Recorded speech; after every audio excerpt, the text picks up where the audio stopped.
Hi friend, नमस्ते। रोज आप आगे चल रहे हैं, मॉर्निंग वॉक कर रहे हैं, लेकिन क्या आपने कभी पीछे की तरफ चल के देखा है, यानी रिवर्स या बैकवर्ड वॉकिंग?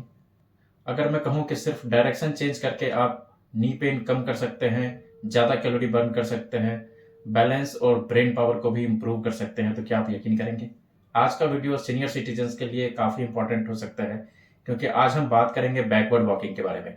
एक सिंपल लेकिन पावरफुल टेक्निक, क्योंकि इसमें नॉर्मल वॉकिंग के सारे फायदे तो हैं ही, साथ में ये एक तरह का बैलेंसिंग एक्सरसाइज भी है। ब्रेन को भी एक्टिव रखता है और knee pain and back pain के लिए भी काफी अच्छा है।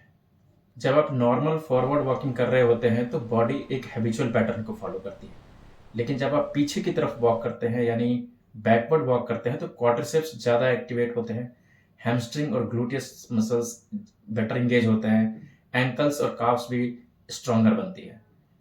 ये एक तरह का नेचुरल क्रॉस ट्रेनिंग है। इसका मतलब मसल इम्बैलेंस कम होता है, लोअर बॉडी स्ट्रेंथ इंप्रूव होता है, ओवरऑल मूवमेंट इफिशियंसी भी बेटर होती है। बैकवर्ड वॉकिंग में नी पर कंप्रेसिव स्ट्रेस कम होता है, नी ओवर टो मूवमेंट रिड्यूस हो जाता है, लंबर मसल्स एक्टिवेट होता है और इसी वजह से नी ऑस्टियोआर्थराइटिस में काफ़ी रिलीफ मिल सकता है। क्रॉनिक बैक पेन में भी आराम मिलता है और कई फिजियोथेरेपी प्रोटोकॉल में रेट्रो वॉकिंग को यूज किया जाता है। इस रिवर्स वॉकिंग बैलेंसिंग एक्सरसाइज की तरह काम करता है और फॉल प्रिवेंट करने में भी हेल्प करता है। बैकवर्ड वॉकिंग आपके ब्रेन और बॉडी दोनों को चैलेंज करता है। आपको कंटिन्यूसली बैलेंस मेंटेन करना पड़ता है, प्रोप्रियोसेप्शन यानी ability to sense position improve होती है। सीनियर सिटीजन्स के लिए ये एक पावरफुल टूल हो सकता है अगर इसे सेफ्टी के साथ किया जाए। बैकवर्ड वॉकिंग से ज्यादा कैलोरी बर्न होता है, सेम समय में ज्यादा बेटर आउटपुट। ये थोड़ा सरप्राइजिंग है। सेम स्पीड लेकिन बैकवर्ड वॉकिंग में हार्ट रेट ज़्यादा बढ़ता है, ऑक्सीजन कंजम्पशन भी ज़्यादा होता है और कैलोरी 20 to 40% तक ज़्यादा बर्न हो सकता है। बैकवर्ड वॉकिंग में सिर्फ बॉडी का नहीं, ब्रेन का भी वर्कआउट होता है। आपको कॉन्स्टेंटली फोकस करना पड़ता है, पोजिशन सेंस और स्पेशियल अवेयरनेस इंक्रीज होती है।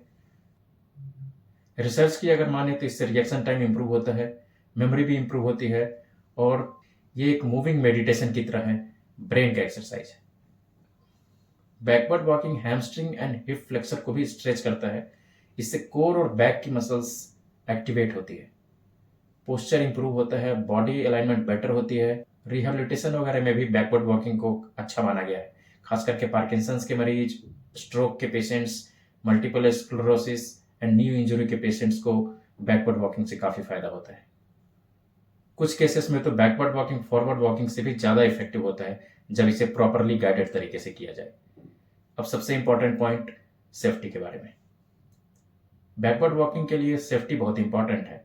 जब भी आप बैकवर्ड वॉकिंग की प्लानिंग कर रहे हो तो आप सबसे पहले जिस एरिया पे आप वॉक करने जा रहे हो उस एरिया को एक बार नॉर्मली वॉक करके देख लें कि वहाँ पे कोई गड्ढा तो नहीं है, कोई स्पीड ब्रेकर तो नहीं है, कोई डेंजरस चीज़ें तो नहीं रखी हुई है, वो आपके लिए सेफ है या नहीं। रैंडम रोड पर बिना देखे बैकवर्ड वॉकिंग या रिवर्स वॉकिंग नहीं करनी चाहिए।